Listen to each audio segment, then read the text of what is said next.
future technology of war. 5 military weapons that will be released soon. That means it's the future tech. It's not released yet, it will be the tech of the future, what our children will fight with. It will sound really horrible, I know. Our children will fight, but they will, and they will use these weapons here. We're gonna review what will be the tech of the future in the military. In my army days, I was an infantryman, right? A communications guy, and we were given very old weapons, very old gear. All of it used, nothing new. It all broke sometimes. AK-4s, 55-year-old weapon, full metal. Gear was used, it ripped sometimes, it broke down. All of this new stuff I have not seen. I'm used to the old school, very robust gear. So it's gonna be a treat for me. As always with YouTube channels, they need sponsors, and the best long-term sponsor for this channel has been Rohje and still is. This is a wristwatch. Reindeer leather strapped, Finnish quality handmade wristwatch. I like it, I wear it every day. Guys who made it are ex-military, they're vets, so this watch is quality, and I will not stop promoting it because I like it. I enjoy this connection. I suggest you go and get it. Top 1 sponsor for Artturi Reigan channel is here, Rohje. Link is in the description below. Let us thank 3 new patrons who support this channel. We have Dietrich Solter, a very German name, Dankeschön. We have Mr. Jeremy Philip. Thank you, Mr. Philip, for becoming a Patreon. We have Christian Huerta. Mr. Huerta. Gracias. If you want to support this channel, the best way is through patrons. Pick your tier, it's your choosing, every amount helps, and support the channel. Now let's see, what will our children fight with? When it comes to future military technology, researchers and developers of military equipment strive to create advanced devices that will deliver the cutting edge on the battlefield. There are many different top-secret weapons, vehicles, and aircraft that are currently being developed. Sometimes we get a glimpse of these weapons of war, but most of the time it's impossible to see what's been on the drawing board until the concept is ready for testing. Join us now as we take a look at some of the top secret U.S. Zumwalt, the ship. Future military prototypes that could be created soon. Alright, here we go. Bell 360 Invictus. What is Built to complement and replace the AH-64D Apache attack helicopter. The Bell 3 built to replace the Apache. See, we haven't done much about helicopters on this channel, but we're definitely going to go down this road. But alright, this is going to replace the Apache. 360 Invictus combines impressive agility and lethality with a modular open systems approach. The future attack reconnaissance aircraft will provide security and battlefield situational awareness until the fight is finished. When the United States Army laid out the requirements for this helicopter, designers knew they had to use all of the cutting-edge technology available to them. One of those requirements is an aircraft that can cruise at speeds in excess of 205 miles per hour. Ooh. This helicopter was built with the ability to dash when it needs to, and has a low-drag tandem cockpit, which helps it to be a much smaller target to acquire. It features an articulated rotor head design that delivers greater speeds, and the high-speed rotor blade design mitigates retreating blade stall. It also has lift-sharing wings, which reduce the rotor lift demand in forward flight, giving it high-speed maneuverability. Its lethality is improved. Right, you're flying up with this helicopter, you have 6 friendlies with you up there, and suddenly enemy insurgents fire several RPGs at you. You need to be able to dash them very quickly, just to maneuver to save the lives of 6 Marines, for example. With helicopters, maneuverability and the fact how small of a target you are, you know, the size of the cockpit, very important, maybe even much more important than the weaponry on it, because that might save the lives of all the people who are on it. You can avoid fire much more effectively when you have an agile body of the helicopter. Utilizing internal and external weapons, including a 20mm cannon and integrated munitions launcher. A fully digital fly-by-wire flight control system is built with the latest technology and offers advanced performance and autonomous flight. A first design Invictus was recently unveiled in October 2019 and is being slated for test flights in 2022. Northrop Grumman B-21 Raider. B-21. Many of you have probably already seen the Northrop Grumman B-2 Spirit stealth bomber. The most expensive aircraft in the world, one costs over $2 billion, which is insane. I don't know if it is worth it, because US does not have a huge public foreign enemy. It's more like some proxy wars, but this bomber is made to bomb whole countries and infrastructures. US does not have an enemy like that right now, so I don't know if this is even necessary. But it exists. And I like that it exists, because Estonia and the USA are allies. The Estonian Soldier Hat competition goes on as usual. See the Texas flag up there? You want to put your state's flag up there? Well, the state has to win to replace the Texas flag. It's not that easy. We have some new orders. Let's go. We have Steven Hosfeld from Florida. Steven is not a basic person. No. He's not a basic at all. He didn't get one hat. He got 2 hats, meaning 2 points will go to Florida. Steven, Florida man, hero of his state. 3 points to Florida. Well, maybe Florida is the state of the day today if somebody doesn't oppose it. We have Mr. Matt Brown getting point for Florida again. 2 Florida men in a row. And Matt also thinking that Steven was not a basic person. I don't want to be a basic person. Matt also got 2 hats, which means Florida will be number 1 with 5 points. Way to go, Florida man. You put your packs together and now Florida is winning. Maybe replacing the Texas flag. Florida, numero 1. The Florida man made history. We have Mr. Jordan Jean getting a hat from New Hampshire. A state that is not represented. Let's put it on the board. One more new state and I'll have to redo the whole thing because I didn't leave enough room for all of the states. We have Elizabeth Neely, a woman. I remember you from the last competition. You got a point for Washington and not DC, just Washington. We don't get many points to DC actually. And now we have a separate point from Elizabeth Neely. Again, getting a point to Washington, but this time DC. Yes, it said it separately. First was Washington, second was Washington DC, so Elizabeth, let me add the DC for you. By the next video, I'll redo the whole system so we have room for more states, because right now we are packed. We have Mr. Lyle Austin. Lyle is a man's name, I think, I'm not sure, but it is in Alaska. Oh, again a new state and we don't have any more room, so right now I'm gonna put it on the countries list. Alaska, a separate country, hey, what about that? But in the next one we'll be making more room. We have Cadence Ramos from Texas. Woo! Yeah, the flag boy! Well, 1 point to Texas. Which gives Texas 5 points, the same as Florida, making Texas and Florida tied. First place is shared now. Texas is still kicking it, not allowing any state to pass. Well, Florida men get to work again. We have Taylor Norling Schneider, German family name, from Arizona. That also puts Arizona with 5 points, so the first place is shared with Texas, Florida and Arizona. But this means that Florida will be the state of the day because no state got more than 4 points and Florida got the 4 points in this video. The state of the day, Florida will get a green line under its name and the state of the day fact.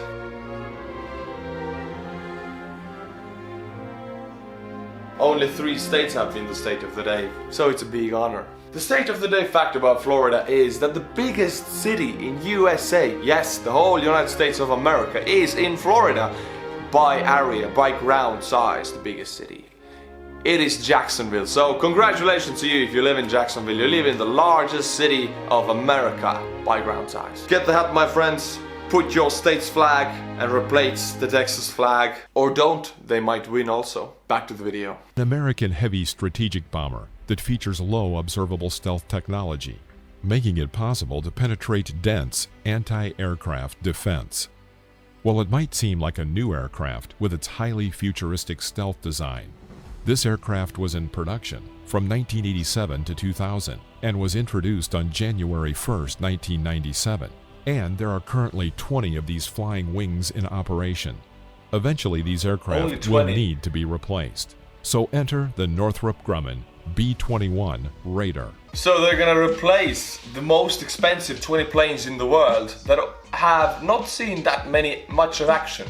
Of course, they have seen some action, but I think they are OP for any conflict in the world right now, because they are meant to penetrate through anti-aerial defense systems, which insurgents in Middle East do not have. So this is overpowered in any way. But they're still gonna make new ones, and I guess even more expensive ones, because America can handle it. They have the money. Renderings of this aircraft show that it's very close in design to the B-2. But the B-21 belongs to the Long-Range Strike Bomber program and will be a very long-range stealth strategic bomber for the United States Air Force, capable of delivering conventional and thermonuclear weapons. The biggest surprise is that the U.S. Air Force had initial plans of putting 80 to 100 of these aircraft in the skies. 80! But there could be as many as 175 to 200 in service eventually, and initial operating capability by the year 2030. Details of this aircraft are very top secret. The only things that are known about the aircraft are that the companies that were chosen to design and build it, including Pratt & Whitney, meaning that it will likely have the F-135 afterburning turbofan engine, and that it will be designed from the start with an open systems architecture. Even the cost of the aircraft has not been released because it would reveal too much information about this classified project and alert potential adversaries. But there are other secrets to this program as well, and it was determined that the U.S. Air Force is planning to acquire a new long-range fighter known as the Penetrating Counter-Air. This new aircraft would accompany the B-21 Raider deep into enemy territory. There are very little details known about this fighter. A new fighter. We just had the F-35 with all its drama, and we're doing a new fighter now, which is stealth as the B-2 and B-21. And I'm guessing it's the price tag will be much more than the F-35 and the F-22 Raptor. Holy hell! Don't get me wrong, I'm all for it. Estonia doesn't even have an air force, and we rely heavily on European countries and the US to guard our airspace. And if this would be guarding us, a stealth bomber, hey, bye-bye Russian fighters who are destroying our airspace. Bye-bye. We have strong allies. But chances are good that it could be something like the Lockheed F-117 Nighthawk, which was retired on April 22, 2008. Only time will tell when we will see these two new aircraft in the skies, and they could be unlike anything we've ever seen. Ilyushin IL-106 PAK VTA. Ilyushin? Not to be confused with Russian the cancelled Ilyushin IL-106 of the 90s, even though this is a new aircraft and it is heavily based on that design. The Ilyushin IL-106 PAK VTA is a super heavy transport plane design. That doesn't sound so cool or futuristic until you understand that its primary goal is to be able to fly at supersonic speed, or speeds that exceed Mach 1, while carrying 200 tons of cargo, and partially uses renewable electric energy. This aircraft is currently deep in development and will be updated with new avionics. Will this be in Russia? Ilyushin, a very Russian name? Because if this will be in Russia, I don't buy it. Anything this modern, Russia is not able to build. I know it because I know how Russian military works. How are they able to build this futuristic tech is because they steal the microelectronics needed in these are not actually produced in Russia, but they are stolen. If you rely on stealing from other countries, you cannot really mass produce anything because you need to be able to self-produce these microelements of these huge futuristic projects, which Russia is not. And if you go crazy defending Russia, they have the ability to do it, you hate Russia, then no. I don't hate Russia. I'm just telling you, countries' development levels are very different. US is up here, Russia is up here if it comes to the IT and microelectronics department. Then these two countries doesn't even compare. Engines, and other critical systems that they are keeping secret. There really isn't much more information available, other than the PAK VTA appears aimed at freeing the Russian forces' heavy airlift missions from dependence upon the Ukrainian-built AN-124. This aircraft is absolutely huge and could possibly do the job. However, because of current relations, Russia wants nothing to do with Ukraine. There are many images of the Ilyushin IL-106 PAK VTA floating around online, and could give us an idea of what this aircraft could end up looking like. Although some of those photos look really cool. It could be. Photos look cool. I'm here to break this illusion. Russia is doing information war. T-14 Armata, it is a beautiful tank on paper. It exists on Google Images. You can see those photos, you can see the promotional videos, but in reality they are able to only build like 10 or 20 of them because they just don't have the material for more and it is too expensive. These projects are created to look like they're keeping up with the info technology war. It's like Cold War. Soviet Union looked like it could keep up with the US, but in reality it was all fake. Russia's doing the same thing. This project exists on Google Images, but not in reality. No, I don't have any internal information about it. I just know how Russia works. And this is a propaganda war. This is a perfect piece of propaganda that will make US actually build something like this to counter it, but Russians don't really have it. And that even further separates those two countries because one of them actually builds these stuff to counter the other. Be likely that the new PAK-VTA will look something similar to the Ilyushin IL-80, but only time will tell. FA-XX. It would seem that speed and range are important things when it comes to fighter jets, and the US Navy is trying to figure out how to best replace the Super Hornet and Growler aircraft, which is derived from the F-18 Super Hornet. For those who aren't familiar with this aircraft, the FA-18EF Super Hornet is a twin-engine, carrier-capable, multi-role fighter based on the original McDonnell Douglas FA-18 Hornet. The FA-18E is a single-seat, and the FA-18F is a tandem-seat variant. They are equipped with an internal 20mm M61 rotary cannon and can carry air... I'm getting the feeling that the US needs to put the 20mm Gatling on every damn aircraft it has. Even on the bomber, the B-21, I mean, of course it wouldn't use it probably, but it would just be cool as hell. You have a stealth bomber costing over $2 billion, being able to penetrate deep into enemy territory and airspace, and then coming up from above, and the enemy wouldn't even know what is hitting them because it is stealth as hell. Whew. Yeah, are you a US general who is making the decisions and calls on the military? Put the 20mm Gatling gun on every damn aircraft you have in the military. It will do good. Air-to-air missiles and air-to-surface munitions. The Super Hornet flew first in 1995 and replaced the Grumman F-14 Tomcat. But technology is changing, and the United States Navy needs an aircraft that can operate in a post-2030 threat environment. At the same time, the Navy remains skeptical of the F-35C, which is currently the only aircraft that might meet most of its requirements during that era. It's worthwhile to point out that whatever the FA-XX might be, it will certainly have 6th-generation fighter jet capabilities. Future security systems will be dominated by advanced surface-to-air missiles, like the S-300 and S-400, and the U.S. Navy will only have a handful of stealthy Lockheed Martin F-35C Lightning II Joint Strike Fighters on the carrier flight deck in the 2030s. So the Navy is not a friend of the idea of F-35s, and I know a lot of military branches and a lot of pilots are against the F-35, saying that the F-22 is better almost in any situation, which I find actually a little bit hard to believe, because they have put so much money and development into F-35. It is newer, it has better technology, it has to be better in something at least. I understand if in a dogfight you would pick F-22 Raptor, it's more agile, but I'm sure the good parts and the superiority of the F-35 is out there. I just haven't seen it yet, and I haven't heard any military expert talking about it. If you very strongly know some positives about the F-35 over the F-22, for example, just leave them in the comments. I want to read, I want to know them, and in the next video I'll talk about them. So what would the FA-XX look like? There really is no telling, since it's currently just a dream on a piece of paper. But Boeing has been contracted to modernize the U.S. Navy's FA-18 fleet with the Super Hornet Block 3. The Block 3 has 5 new systems, including conformal fuel tanks, which reduce drag and increase the fighter's range while at the same time removing the wing tanks and pylons, giving the fighter better performance and advanced computer systems. Perhaps the new FA-XX will simply be a Super Hornet.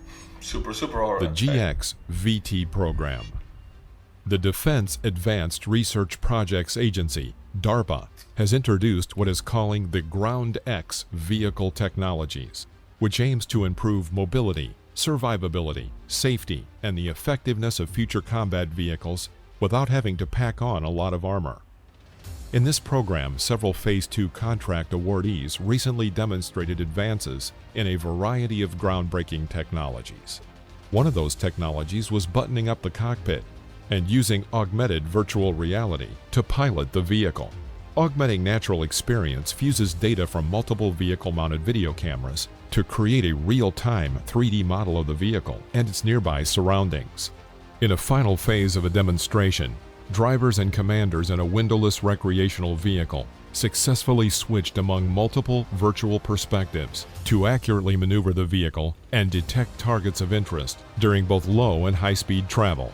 This augmentation also provides real-time situational awareness using onboard path planning and gives the driver the safest and fastest route on the way to their objective. Vehicles outfitted with this system could even drive themselves. The other goal of the program is having future combat vehicles that could traverse up to 95% of off-road terrain using revolutionary wheel-to-track and suspension technologies, enabling faster travel both on and off-road. These technologies also include reconfigurable wheel tracks, electric in-hub motors inside. This looks really cool. The wheel stuff is definitely a good solution if you're dealing with terrain that you can get stuck, but honestly, again, it looks like a thing. I would do the comparison with the weapons, the future weapons 6.8mm new US caliber that we talked about in the previous one. Plastic ammunition, plastic casings, and too complicated of a system for a weapon that needs to be robust and be able to fire in sand and in water and in -degrees. This wheel has many small motors in it and a lot of micro technology that it requires to change its shape like that, which means it can break down super easily compared to just a wheel that has a metal rim in it and just some rubber out of it, and you can replace it super fast. So this wheel definitely will be effective, but I think the maintenance of this will render it unusable almost. In war, you need something very robust, something that you can beat with a stone and it won't break. This is what works in war. It really does. And if you go screaming kids on me, oh, this future tech, yeah, it looks good here on an asphalt, but if you go into a rough terrain with it and it breaks down and you have enemy insurgents firing on you, this design, again, I think it might be a little bit too complicated to really be effective in battle. The wheels and multi-mode extreme travel suspension.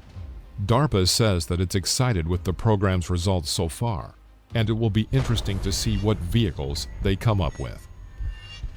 Boeing MQ-25 Stingray. The Boeing MQ-25 Stingray is an aerial refueling drone, but the interesting thing about this aircraft is that it's supposed to be an aircraft carrier-based UAV, utilizing a stealthy strike platform. Now, the MQ-25 is a robotic fueling option for manned jet fighters flying from U.S. Navy aircraft carriers, such as the previously mentioned Boeing-built FA-18 Super Hornet and Lockheed's Martin F-35C Lightning II. Imagine being a pilot and having a robotic drone fuel your jet fighter. This drone is capable of delivering up to 15,000 pounds of fuel to aircraft flying over 500 nautical miles away from their carriers. This would give jet fighters another 300 to 400 miles of flight range.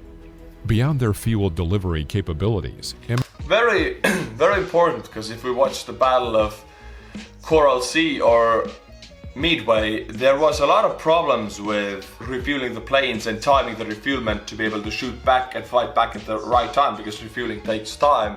This cuts this process. You can fight back all of the time because your aircraft will remain in the air and refueled.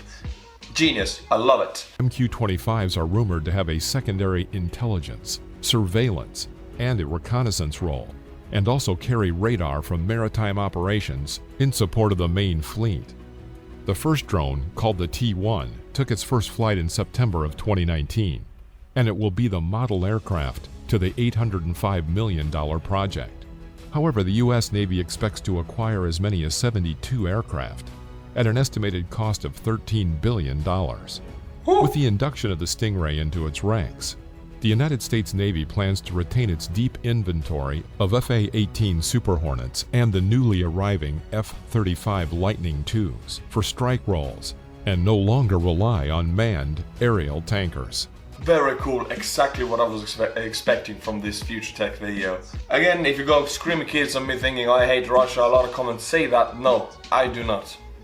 I like to play Russian music, like the language, like the people, hate the politics of Russia. Yes, their external politics is horrible, foreign politics. Putin office is horrible, and also the propaganda war. If you don't see through it and you actually believe what they say they have, then you're wrong. They just don't have the projects they say they have. US does, and US has even more. They have things they don't say they have because it's so secretive. That's the difference between Russia and USA. Russia says they have more than they have. US says they have less than they have, because we don't know what's in the secretive cellars of those high-tech companies who make the future tech. They don't show it to us. Thank you for watching, my friends. Become a member of this channel to get an early access to all of my videos. Become a general, sergeant or a soldier. Join the Discord server. You get a role there, or just become a Patreon. Thank you for being a part of this channel. I love it. And as always, my friends, until my next video, stay cool and bye bye.